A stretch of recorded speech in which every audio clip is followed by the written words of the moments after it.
History is not always a collection of facts, dates, and names carved in stone. Sometimes, history is a void, a silence so profound it echoes across 5 centuries, forcing us to return again and again to the shores where time itself seemed to stand still. Imagine a sweltering August evening in the year 1590.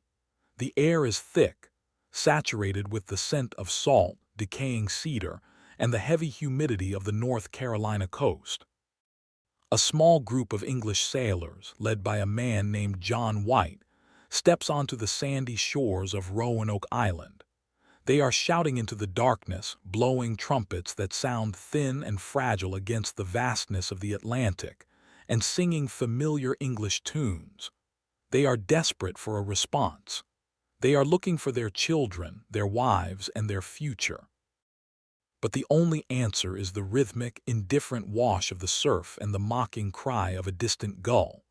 When they finally reach the settlement, they don't find a massacre. They don't find bodies or the charred remains of a battle. They find an empty husk. A palisade of heavy, hand-hewn logs stands like a line of skeletal soldiers, guarding nothing but the wind. The houses have been taken down with extraordinary care, dismantled, not destroyed. In the very center of this clearing, carved into a massive wooden post in the fading orange light of the setting sun, is a single word in capital letters, a word that has become the greatest riddle in the narrative of the New World. Croatoan. There is no cross, the agreed-upon signal for distress. There are no signs of a panicked flight. Just a name, etched into the wood, left to be weathered by the salt and the rain. This is not just the story of a colony that vanished.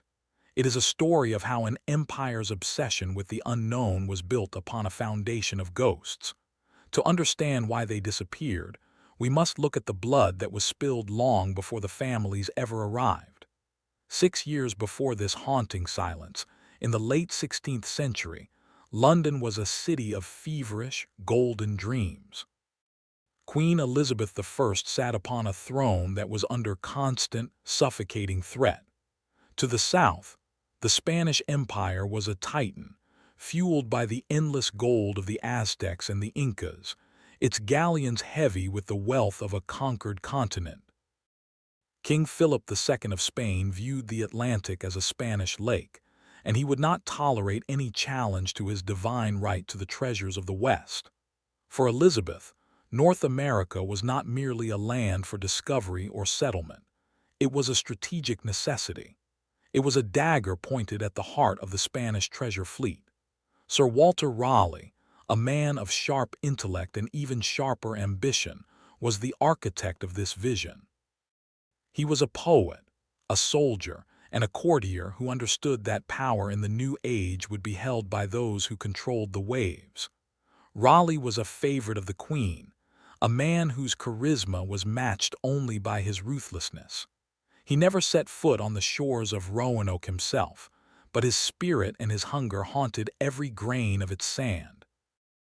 In 1584, Raleigh dispatched 2 captains, Philip Amadas and Arthur Barlow, to scout the mysterious, fog-drenched coast of North America. When they returned to the stone corridors of London, their reports were almost poetic, designed to dazzle the court and loosen the royal purse strings. They described a land of incredible abundance, where the grapes grew to the very edge of the sea, so heavy and sweet they bowed the vines into the water. They spoke of forests filled with the highest cedars in the world and air that smelled like a garden.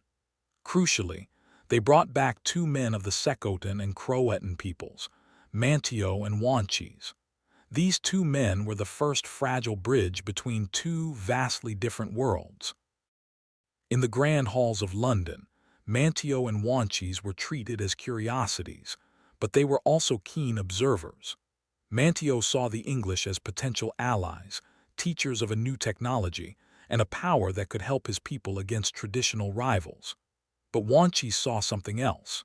He saw the cold hunger in the English eyes, a hunger for land and gold that could never be satisfied. He saw the iron and the gunpowder and realized that the English did not come to share the world, but to own it. Raleigh used these glowing reports to secure a royal charter. He called the land Virginia in honor of the Virgin Queen.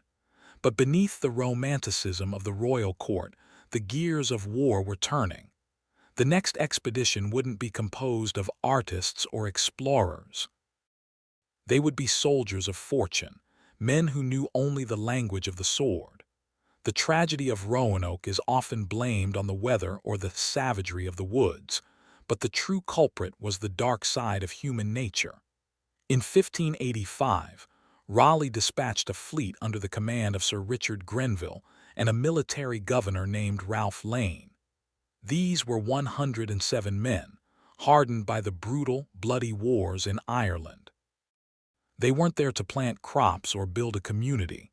They were there to build a fortification and find the source of the gold they were certain was hidden in the hills. From the moment their iron boots hit the sand, the atmosphere was toxic. Ralph Lane was a man of iron and ego, a commander who viewed the indigenous populations not as neighbors, but as obstacles to be managed or broken. He brought the brutal tactics of the Irish campaigns to the shores of the New World. The tension reached a breaking point over a triviality that would change the course of history: a missing silver cup. When a small silver vessel went missing after a visit to a Croatoan village called Aquascagok, Lane didn't ask for a diplomatic meeting. He didn't seek a peaceful resolution or a trade. He did what he had done in the bogs of Ireland.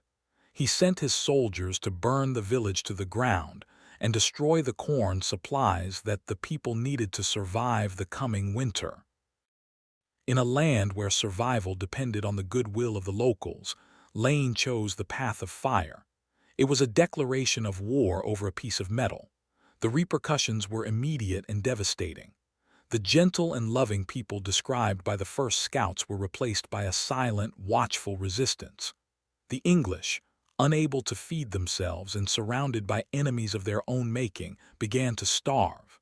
Their armor rusted in the salt air, their gunpowder grew damp, their minds grew paranoid. They looked at the dark tree line and saw only shadows and death.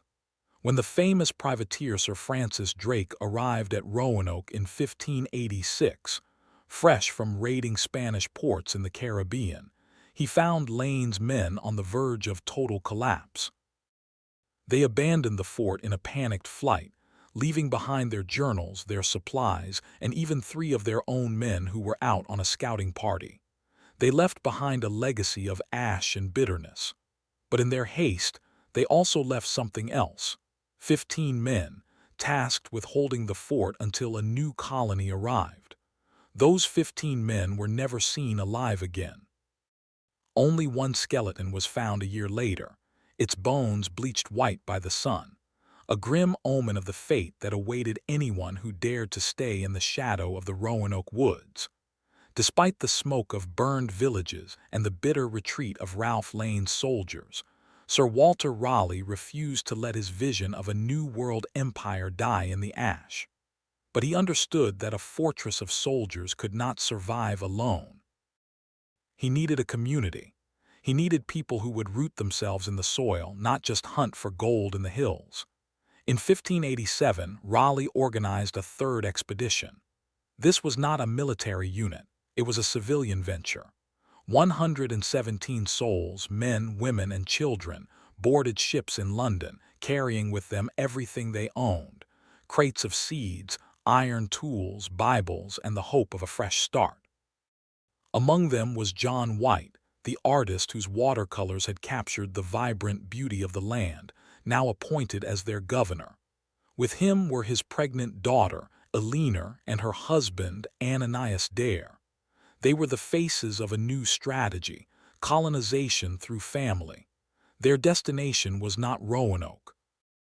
Raleigh's instructions were clear.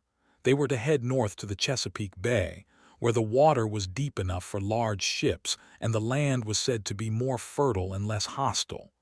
But they were at the mercy of the sea and the men who commanded it. The pilot of the fleet was Simon Fernandes, a Portuguese privateer with a reputation for brilliance and a temperament of stone. Fernandez had his own agenda. The privateering season was in full swing, and every day spent transporting colonists was a day he wasn't hunting Spanish treasure. When they reached Roanoke Island in July 1587, ostensibly to check on the 15 men Ralph Lane had left behind, the atmosphere shifted. The colonists climbed into small boats to go ashore, expecting a brief reunion. But as they stepped onto the sand, Fernandez gave a chilling order. He forbade the sailors from taking the colonists back to the ships.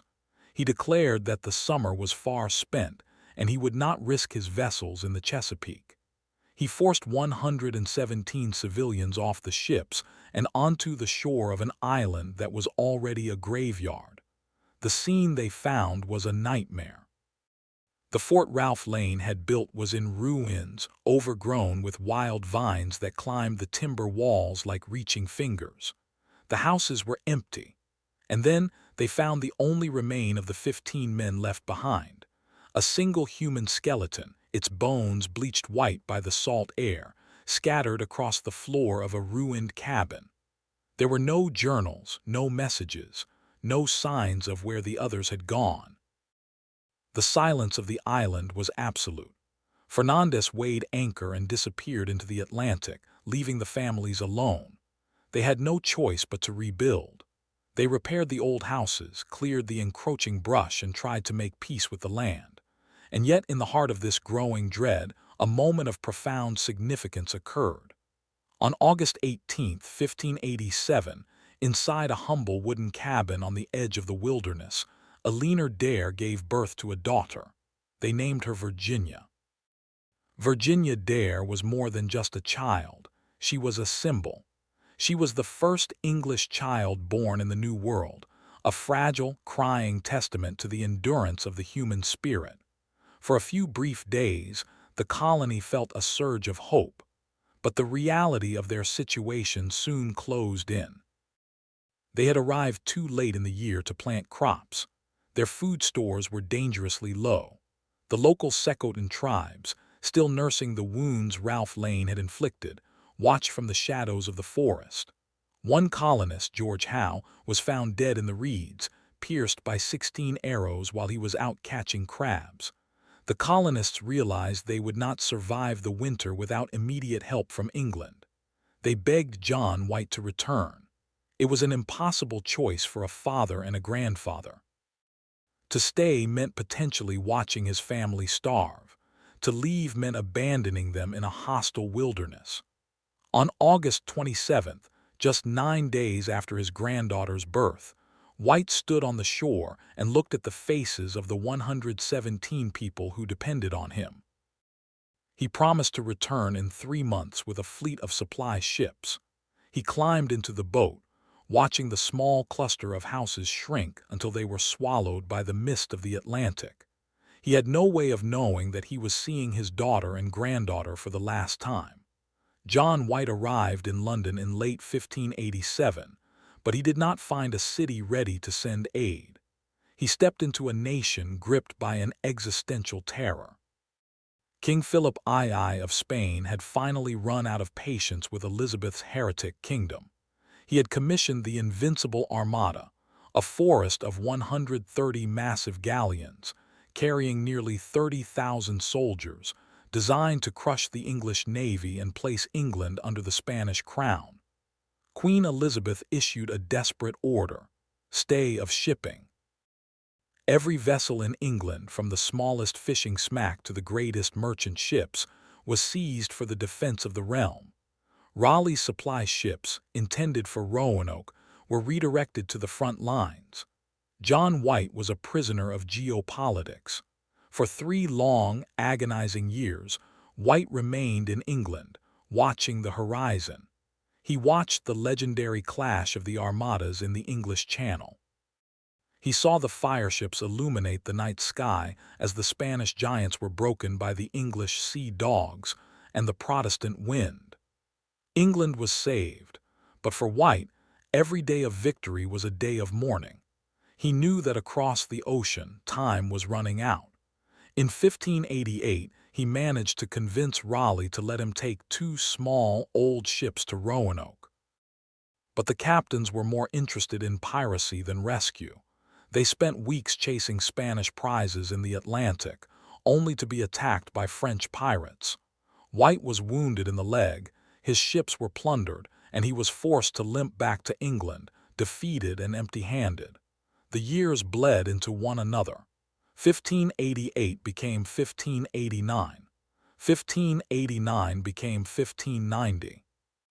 Imagine the psychological toll on a man who knew his family was waiting for him on a shore 3,000 miles away.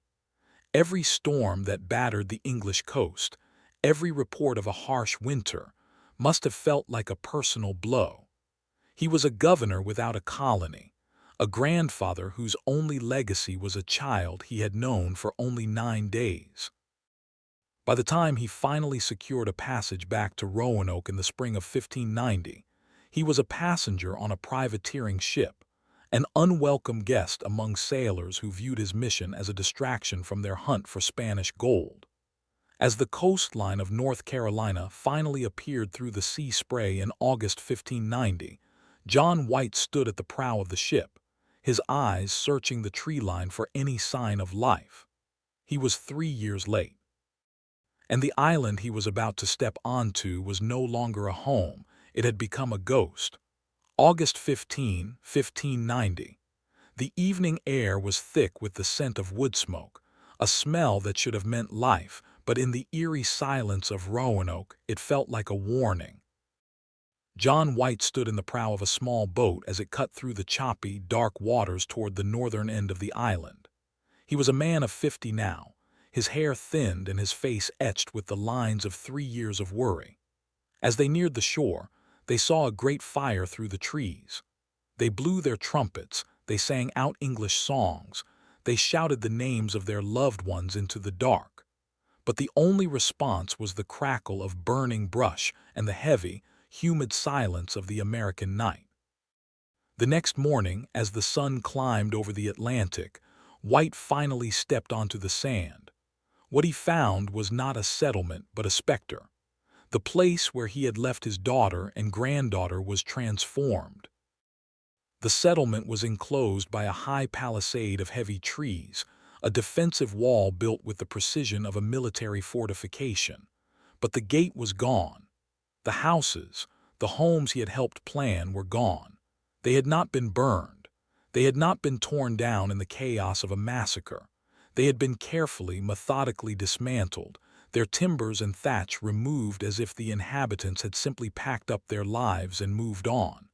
And then he saw it. Carved into one of the massive wooden posts of the entrance, 5 feet above the ground, was a single word in clear capital letters: Croatoan. On a tree near the water's edge, he found 3 more letters. Cro. White's heart hammered against his ribs as he searched for the one symbol he dreaded. He and the settlers had agreed upon a code. If they were forced to leave in distress under the shadow of an attack, they were to carve a Maltese cross above the name of their destination. White scanned the wood, his fingers tracing the grain. There was no cross. For a few brief hours, John White was a man reborn with hope. To him, the message was clear. Croatoan was the island 50 miles to the south, the ancestral home of Manteo and his people. The settlers had been starving, the local Croatoan tribes were hostile, and the promised supplies from England were years overdue.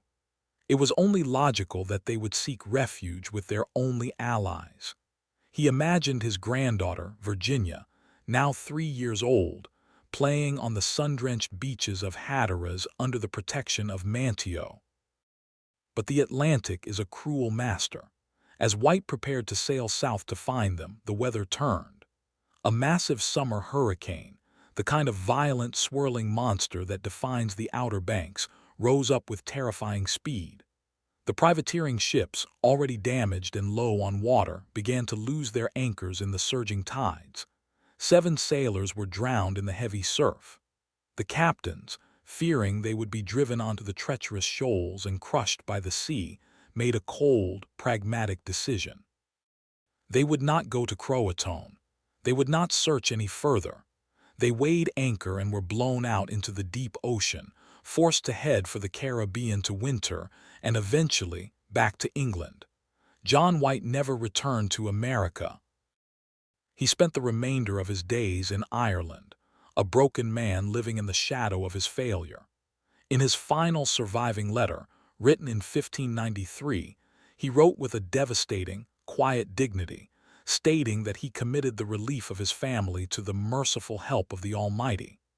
He died never knowing that he had been right about the message, but wrong about the ending. For 4 centuries, the Lost Colony became the ultimate American ghost story. It was a mystery that fueled 1,000 myths. Some believed the Spanish had found them and wiped them out to keep the continent for the Pope. Others spoke of a white doe that haunted the woods, the spirit of Virginia Dare. But in the 21st century, the soil began to yield the secrets that the archives had kept hidden. In 2012, a breakthrough occurred not on the island but in a quiet room at the British Museum. Researchers were examining John White's original map of the Virginia coast, a document he had drawn with his own hand. They noticed 2 small, diamond-shaped patches of paper covering sections of the map. When they used modern light spectroscopy to look through the 400-year-old paper, they found a hidden symbol, a 4-pointed star representing a fort. It was located 50 miles inland, at the mouth of the Chowan River. This was Site X. Archaeologists descended on this remote patch of woods, away from the salt air of the coast. What they found was not the remains of a city, but the subtle, undeniable fingerprints of the lost settlers. They unearthed shards of border ware, a green-glazed English pottery that was produced in a very specific window of the late 16th century. This wasn't pottery from later Jamestown settlers. This was the pottery carried by the people of 1587. They found aglets, the small metal tips used for lacing Elizabethan clothes. They found a lead pencil, a luxury of the era used by scholars and leaders. The evidence points to a conclusion that is far more haunting than a sudden massacre. The colony did not die in a single night of violence. Instead, they splintered.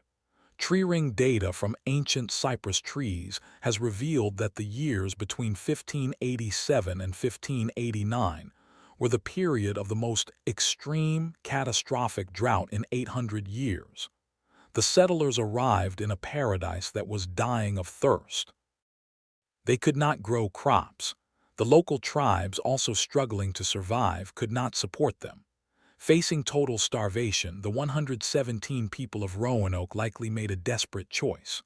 A small group, the low-status laborers, likely went south to Croatoan Island as the carved post suggested, merging with Mantio's people.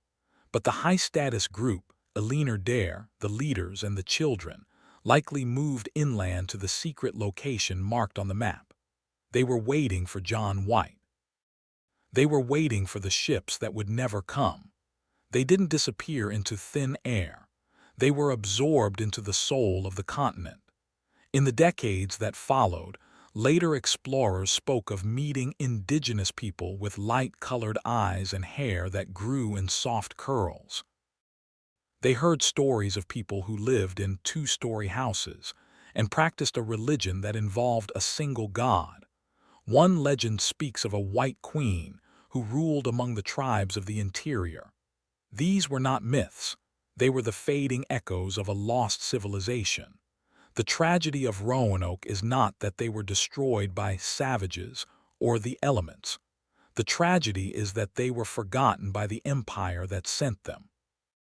They were pawns in a global war between England and Spain, abandoned on a shore that had no use for their titles or their iron.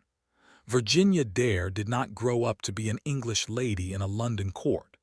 If she survived, she grew up as a daughter of the Roanoke or the Croatoan.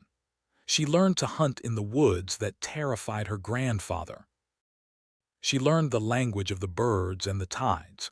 She became the first of a new kind of people, neither fully English nor fully indigenous, but something entirely American. The mystery of Roanoke is finally beginning to heal. It tells us that the foundation of the New World was not built on a clean slate, but on a messy, painful, and beautiful merging of worlds. The silence of the island is not the silence of the grave, it is the silence of assimilation. Roanoke remains a ghost in our narrative, a reminder that in the face of absolute isolation, our only hope is to change, to adapt, and to eventually disappear into the land we once thought we could conquer. The lost colony was never lost. They just became part of the wind, the soil, and the blood of the people who still call these mysterious shores their home.